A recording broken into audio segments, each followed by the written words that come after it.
Hello to all you rad people out there. Welcome to the Rad Podcast at whatever rad time you're watching this from whatever rad place. Yo, everyone, this is the Rad Show. If you're ever wondering why we call it the Rad Show, it goes like this. Ryan and David. Acronyms. RAD. So Boom. get rad with us, bro. I'm feeling pretty rad right now, man. I got my flat bill hat on. I got my Bluetooth headphones.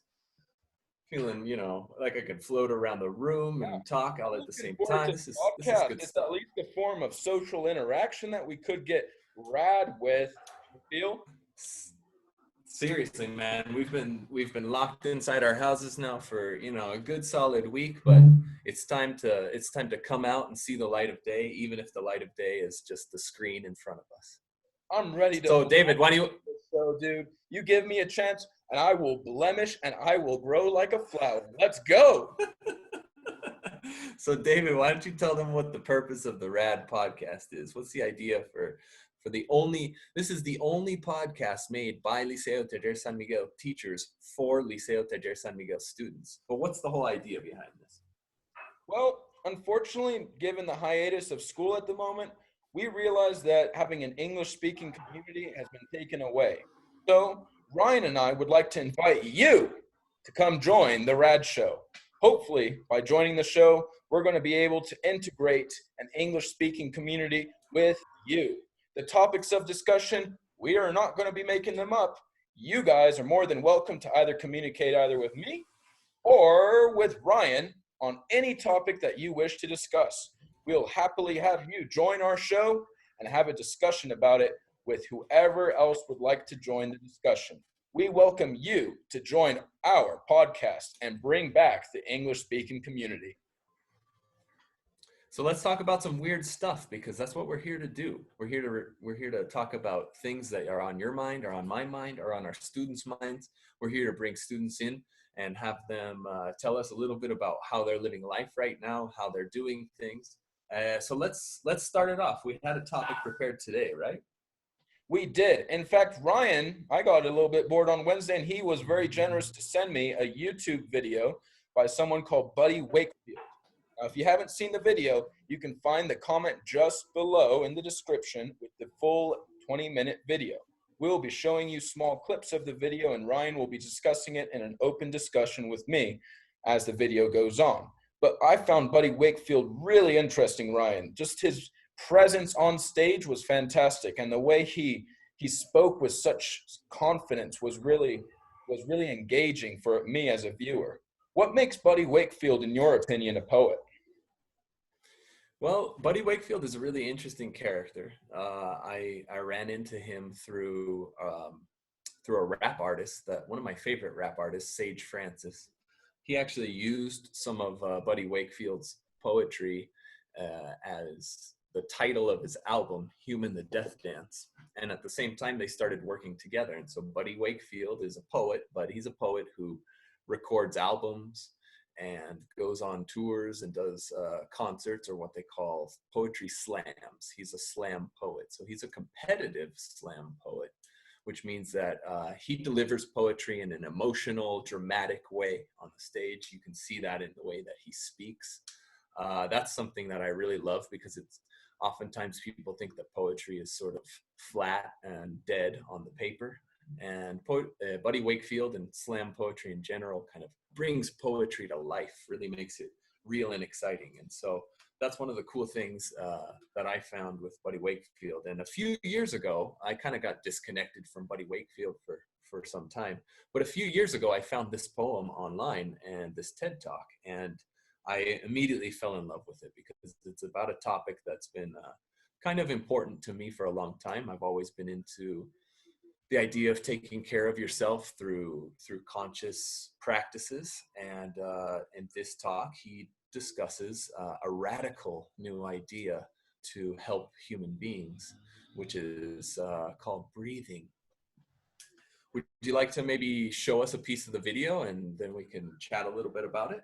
Absolutely, Ryan. I look forward to sharing it with the Liceo Taller San Miguel community. Here we go. All right. So this is the beginning of the video, where he just kind of describes what the purpose of, or what he's really talking about. Okay, fantastic. Let's take a listen, everyone. Dear Ted, thank you for inviting me to share an idea that will change the world. I accept your super intimidating invitation and will now speak with this room full of innovative geniuses and renowned fancy pants about my awesome idea, which is not actually mine, but will in fact change the world. The idea is air. Everybody, take a deep breath through your nose and into your whole body. Go. Good, do it again.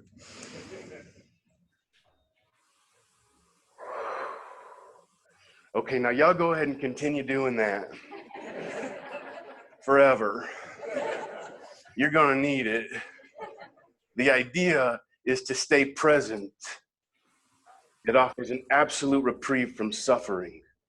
Pay attention to the incoming breath and the outgoing breath without judgment. Inhale. The idea is to master our mind through the practice of observing respiration equanimously. Ted, this air that we share, this is our priority, not our backdrop. Drop your guard. The idea is to make it easy, to turn on the light, to establish ourselves in a universal, measurable, tested and proven technique for coming out of suffering at the root level. The technique is called Vipassana, VIP.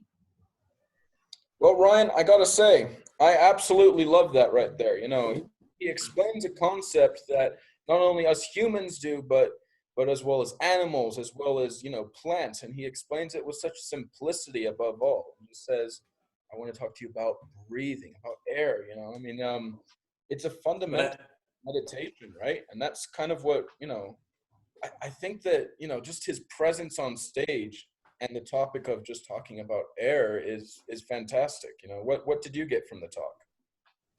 You know, it's interesting because at the beginning you asked me why I think that this is poetry, and I started to think a little bit more about that. And one of my favorite philosophers who talks about poetry and also a poet is Octavio Paz. I don't know if you've had the opportunity to read Octavio Paz, but Octavio Paz talks about this idea that poetry is something that that makes two separate, distinct things suddenly become one thing.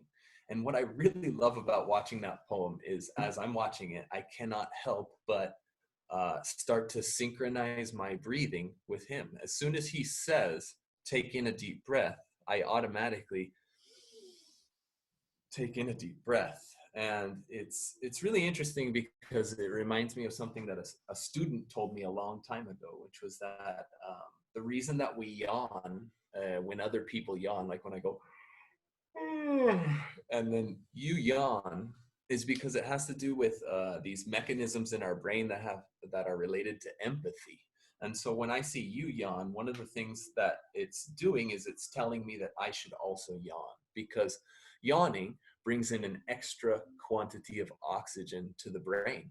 And so when what you're doing by yawning is reminding me that I need more oxygen. It's a really beautiful thing that I fall in love with. And so when he's up there on the stage giving this poem about breathing and saying, take a deep breath, I can't not take a deep breath. Like, I have to take a deep breath with him. You know what I mean?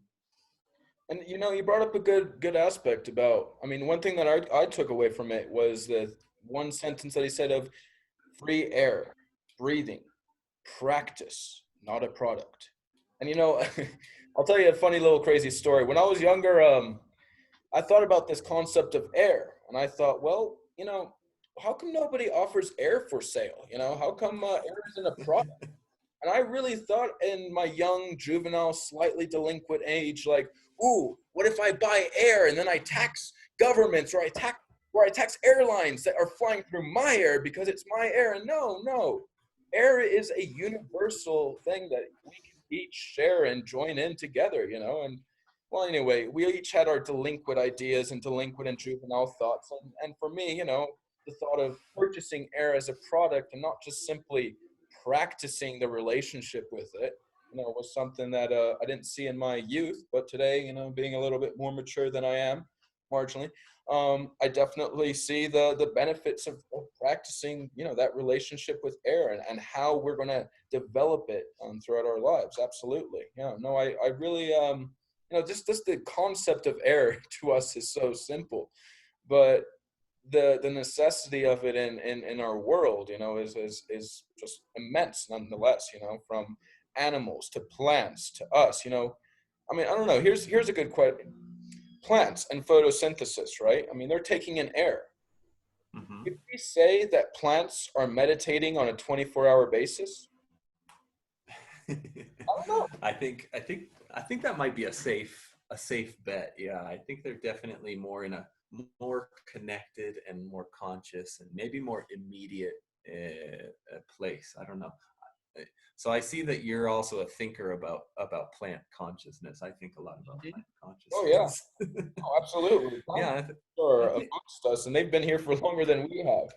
Um, my family, I remember when we see people cutting down trees, my dad will go AWOL if he sees anyone cutting down a tree. Like, I remember being in Connecticut in the US one time, and some guy was chopping down a tree on his own property, and my dad pulls the car over and starts yelling at him like, "We don't cut down trees! They've been here for longer than you have!" And I just thought, like, well, Dad, you know what? You make a great point. They've been here for longer than I have, and they've been meditating here for longer than we've been meditating. And right. science, at the end of the day, maybe part of the synchronicity, if you will, of a plant growing is the fact that they are meditating through photosynthesis on a daily basis. Maybe, right? Right. Yeah, I would definitely recommend that after you watch this talk, if you are able to, in a safe way, go outside and maybe walk around the grass a little bit if you have the possibility, because these are important experiences and we can't let them go. Or maybe now is it? I mean, when was the last time that I've walked in the grass barefoot? I can tell you it's been too long, right? So maybe now is a good time to just remember the importance of doing something simple. And I think what you said too earlier about the idea of practice and product was also really interesting, because a lot of us, life in the 21st century has been much more focused on the product, because usually it's just made for us, right? And so usually we're just used to getting something in its finished state and not having to put work in to do something. And so I think that's also, well, I guess we haven't really talked about the idea behind the Buddy Wakefield video, which was also to invite the community, the San Miguel community, to our live meditation sessions every morning, Monday through Friday, at 6:45 a.m. On this same YouTube channel. We will be hosting live meditations at 6:45 to 7 a.m. every morning, every school day, just to get people connected. I know that me personally, it's been something that I've missed about being in school this week is that reminder to take a little bit of time to breathe. And so for me, I thought it was important to do this because for myself, to remind myself to do the practice. And the only way I think that I can get myself to take the practice seriously is also making myself responsible with other people. So we're all inviting everybody to come meditate with us 6:45 each weekday morning. Yeah, Ryan, you can definitely count on me. I'll be there for sure. I've really enjoyed actually meditating, and I started it about 3 years ago. But one form that I really enjoyed, and maybe we'll try and show the San Miguel community a form of meditation called chanting. And I'd love to show the San Miguel community my favorite form of meditation, which is chanting, where you say these old words that are 1,500 years old, and you start out slowly, and then you slowly but surely begin to pick up pace. And for me, chanting, it improves a conscious kind of mental awareness, if you will. But chanting for me has been my favorite form of meditation, and I'm looking forward to one day showing the San Miguel community what chanting is on our YouTube channel. Definitely. Awesome, man. maybe we can have a chanting day every week. Yeah, no, definitely. We'll give it a shot. That'd be So awesome. going back to Buddy Wakefield, right? There was something else Sure. you wanted to show me involving Buddy Wakefield. Yeah. There was another clip later on in the video that I really enjoyed, and I wanted to kind of point out to everybody. All right, so I'm going to play the video clip right now, and then we'll have a comment on it very shortly. All right, here we go. How to break dance. So we have got to get this right. Yes, Vipassana is a form of meditation, but don't worry, this isn't going to turn into hippie talk with Baldy. I'm not going to try to levitate incense cones or go whipping crystals around the room with my root chakra. Don't you dare let something as subjective as a cliche word like meditation rip you off from sustainable joy. We are better than that. Vipassana meditation is just an uncomplicated moral answer for eradicating suffering at the root level of the mind. Consciously give attention to your respiration and your sensations without arbitration. If your mind wanders off, calmly bring it back. Every single time. Start again. Go. Yeah, Ryan, one thing, I'm going to share the screen right here because I don't think people saw the definition of Vipassana, but Sure. mentioned earlier how Vipassana was to see things as they really are. And that concept for me is beautiful, honestly, because I believe, in my own opinion, that with 7.2 billion people in this world, that there are 7.2 billion different perspectives, right? I'm not so sure. I mean, I think people have so many different perspectives and ways and angles, and sometimes you can see the horizon, but sometimes you only see it vertical. You see a certain topic, like, and through its depth, but you don't see the full landscape of it, and I think that's a concept of seeing things for how they really are, that is subjective, if you will, for each individual. And that kind of got me thinking to another term that I personally always liked, which was serendipity. And serendipity, I'll go back to the definition of it very quickly with you guys. Serendipity right here is having something good appear without looking for it. Now, I can't help but realize that there might actually be a connection between these two things, right? Vipassana, it's to see things as they really are. But does that mean that we must go searching on a quest to find things as they are? Or do we allow for things to simply appear as they are?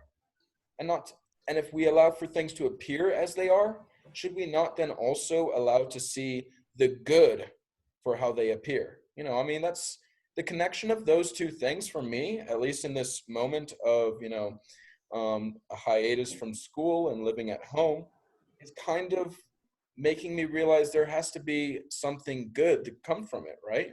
I don't know. Yeah, definitely. What was your takeaway from Vipassana?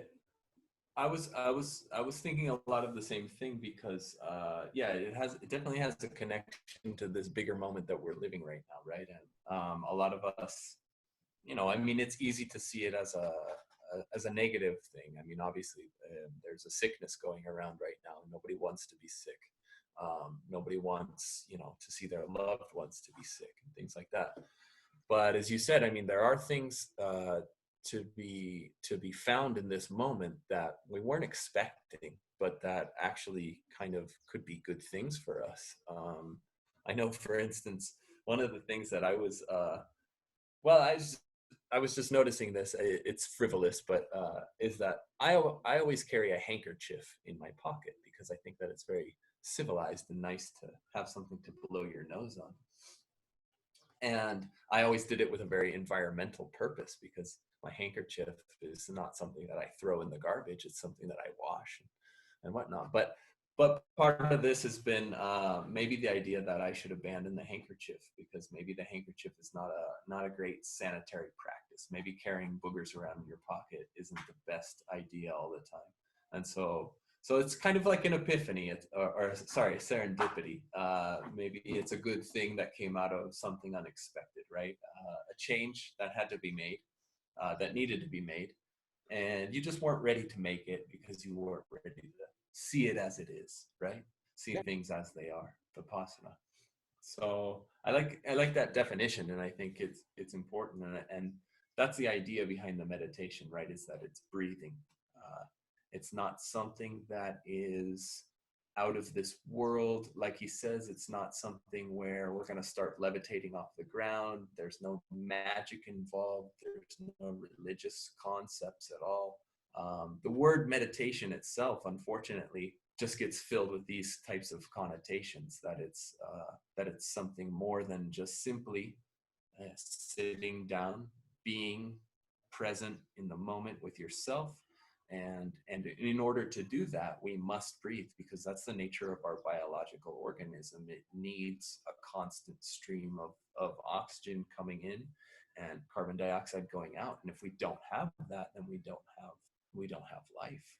And so that's just a condition. And so we have to just touch the most basic condition of our existence as biological beings, and that helps us actually be here. Yeah, I think one thing that I think when I remember watching this video that I saw in the comments was somebody mentioning how many times do we stop to appreciate our own being. I think this aspect of who am I, or who is my own being, is simply just an individual that breathes. If I do Right. not have breath in me, can I say that I have life? Right. It kind of goes back to saying, how do we define life? If we've always said that plants and trees are life and they have photosynthesis, can we not also argue that life equals breath? Having a simple equation of life and breath. They must be synonymous with another. They must work together in order to be considered a human being, or simply to be considered being, right? So that question that someone posed, I think, in the comments underneath, of how many times do we stop to really appreciate our own being, really has to kind of deal with this aspect of how many times do you acknowledge that you breathe, right? I don't know. That was something I kind of took away from one of the comments that I read. Yeah, it's just that, with so many messages in WhatsApp, and with so many social media accounts to attend to, and with so many things to do in the course of the day, you forget, right? It's so easy to forget things. Like, we have so much on our minds all the time. And so, and obviously in this situation, I mean, it's not that different. We're still filled with these moments of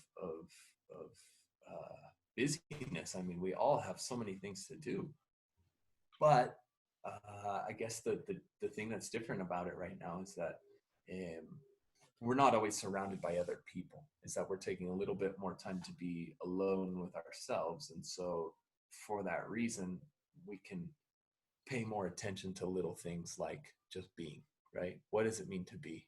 What does it mean to exist? And getting it back to it at the root level. He keeps using that word, root level, right? Which is also beautiful. It's the connection to the plants. I don't know. It hurts, as you were saying, like your dad used to go off on people for cutting down trees. I totally understand, because it hurts me sometimes that we make such a distinction between animals and plants, for example. When I think that life is life, I think that a living thing is a living thing, and one way or another, obviously, we need to take some of that life into us to exist, obviously, but hopefully we do that with reverence, with respect, with love, and not just thoughtlessness. So I think that's what it's about. Definitely. Absolutely, Ryan. Thanks for your comments. Really appreciate them. Very insightful, actually. Make me think about things from different angles, talking about that perspective element again. You seeing the video one way and I'm seeing the video another way. I think there was one more thing that you wanted to show me in the video. Am I right? Yeah, actually, the last clip. Maybe while you pick it up, I just throw one last comment out there, because what you started saying about being objective and subjective, or that really the truth, or the way that things really are, also is a subjective, or it's a construction of all of us 7.2 billion humans, or maybe even more, right? Maybe all the life that's on this planet. It reminded me a little bit of Bob Dylan. I remember there was an interview with Bob Dylan, and someone asked him, well, he was saying that all the newspapers would go out of business if they printed the truth. And someone asked him, well, what is the truth? And he said, well, the truth is nothing but a blank page. Because, I mean, the truth, the one single truth doesn't exist. You can't write it down, right? It's a conglomeration of all of our perspectives. And when they all come together in one way or another, they form the truth. But if one person expects that they'll be able to have the truth, well, I think they're probably mistaken. Fantastic, Ryan. Fantastic. Thank you very much. So I'm going to share right now with everyone the last moment of Buddy Wakefield, and we'll have an open discussion after it. So just pay close attention. No catch, done and done. Dear Ted, do this. Pretend we're on an airplane now, because we are. And that the cabin is undergoing rapid decompression, because it is. And that the oxygen masks have dropped, because they have. The adults now get about 15 to 20 seconds of useful consciousness to help themselves so they can help their children at 39,000 feet in the clouds. Y'all, we can stick anything into the fog and make it look like a ghost. But tonight, let us not become tragedies. We are not funeral homes with propane tanks in our windows looking like cemeteries. Cemeteries, that's just the Earth's way of not letting go. Let go tonight, especially people who have mistaken passion for a solution. Let's turn our silly wrists so far backwards that the razor blades and our pencil tips can't get a good angle on all that beauty inside. Step into this with your airplane parts. Move forward. All right, there we go. So Ryan, what did you take away from that right there? First of all, I would just definitely recommend to everybody watching the podcast that they continue watching that video, because that's where he takes off and he does this amazing. This is the power of performance poetry. But what I love about that part, and I always go back to that part of the video, just because it's poetically, I think, going back a little bit to what we were talking about earlier with Octavio Paz, saying that poetry is that thing that unites two things together. I love the way that he makes this metaphor. We all know the metaphor we all know the experience of being on an airplane. Before you go on the airplane, they give you the instructions about what to do in an emergency. And usually most of us probably go, oh, yeah, sure. We probably don't pay a lot of attention, but it still sinks in. And the instruction is always that the adults need to put their masks on, their oxygen masks on so that they can help the children and help the elderly people and help everybody. And so in that way, I feel Buddy Wakefield gives a bit of a call to us, that we need to be sharing this idea with other people, because it's important, and it's part of being able to survive as a species. And I love it, but I love the way that he does it with like this double layered metaphor, because he obviously makes it a metaphor. I mean, we are obviously not on a plane, but we also are, right? I mean, we are literally sitting on a gigantic rock that is flying through space. We are all on a gigantic airplane, taking a gigantic trip to somewhere. A metaphor of life, in the aspect of, like, it's not about the destination, it's about the journey. That's been one of my favorite quotes throughout my life. It's not about where you're going, it's about how you get there, and some people know where they want to go, some people don't, but it's about the journey. And I think that's that aspect of the metaphor. And I think, like we said earlier, if you watch this from beginning to end, you'll find the video filled with many metaphors, but I absolutely love the synchronicity of that metaphor and life that he brings together. Like, imagine life as an airplane. Did he mention where that airplane? Right. No, it's about being on the airplane. It's about because it is. It is. Epa. There you go. I love it. Absolutely. It reminds me of I don't know if you ever heard of this man called Amit Ray. He's big into chanting. He has some videos as well. Fantastic. But one of the things that he really brings up is that if you ever want to conquer the anxieties and difficulties of life, just like the plane crashing, you have to do two things, which is living in the moment and to live in the breath, and how both those living in the moment and living in the breath must be interconnected right there, right? And they have to work together. And something that is, mentioned over and over in the video about that aspect of the moment and the breath, and how they both are interdisciplinary aspects that synonymously know how to work together right there. And it's something beautiful that it's filled with metaphors, this free air that Buddy Wakefield gives, and the one about a plane is one that really captivates an image for me, and I found it extremely interesting. Yeah, absolutely loved it.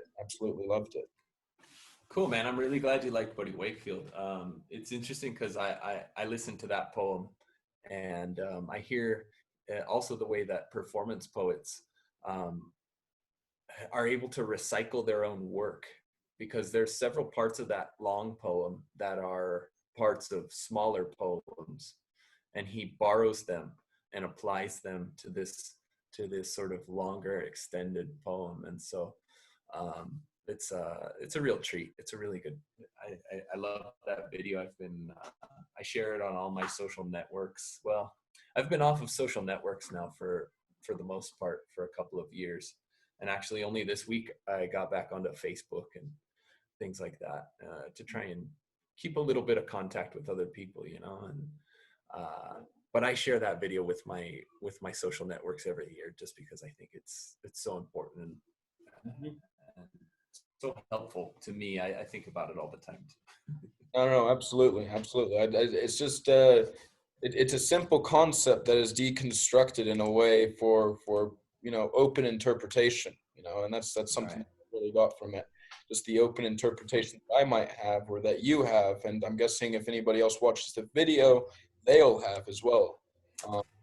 Right, and that's a great invitation to the public again. That the whole idea here is to have a dialogue, and so yeah, I hope that other people watch the video, but I also hope that other people start to express their ideas about Buddy Wakefield, about what we've talked about today, about how they're living in this moment, because it's super important. It's important that we all work on this collective reality that we're constructing, right?